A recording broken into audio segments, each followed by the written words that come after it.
اور دونوں فجر assaulting کی you. نماز کے وقت اٹھے لیکن دونوں ہی جنبی ہو گئے. جنبی سمجھتے ہیں؟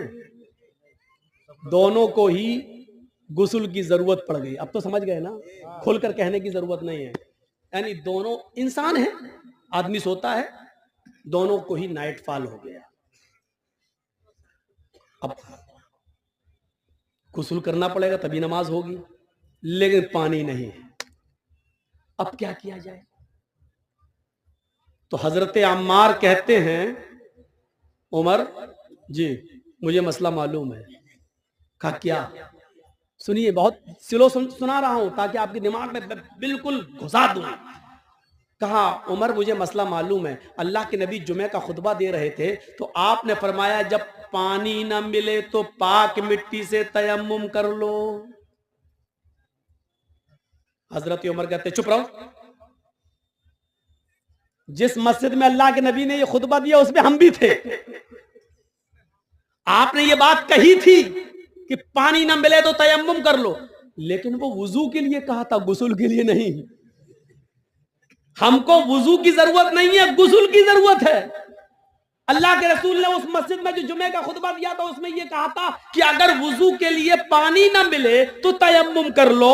دونوں ہاتھ پاک مٹی پہ مار کے پھونک لو, چہرے پہ پھیر لو, دایاں ہاتھ بائیں ہاتھ پر اور بائیں ہاتھ دائیں ہاتھ پر پھیر لو تو تیمم ہو جاتا ہے. یہ اللہ کے نبی نے بتایا تھا. تو یہاں تو وضو کا معاملہ نہیں ہے, ہم لوگ ناپاک ہیں, ہم لوگ کو غسل کی ضرورت ہے. حضرت عمار کہتے ہیں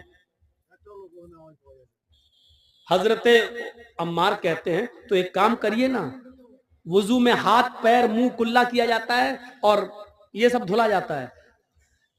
ہم کو غسل کی ضرورت ہے اس لیے پورے جسم پہ مٹی پھیر لیتے ہیں.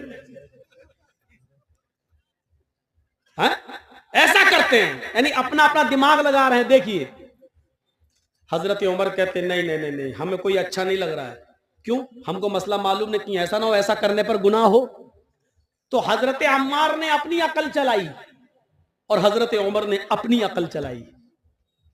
حضرت عمار نے کہا تمہیں نہیں پڑھنا مت پڑھو, میں تو پڑھوں گا نماز.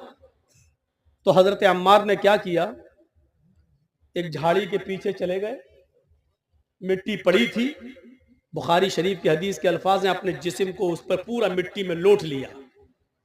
بخاری میں کیا ہے, کما تمرغ الدابہ یتمرغ کما تمرغ الدابہ. حضرت عمار مٹی پر ایسے لوٹے, ایسے جیسے چوپایا.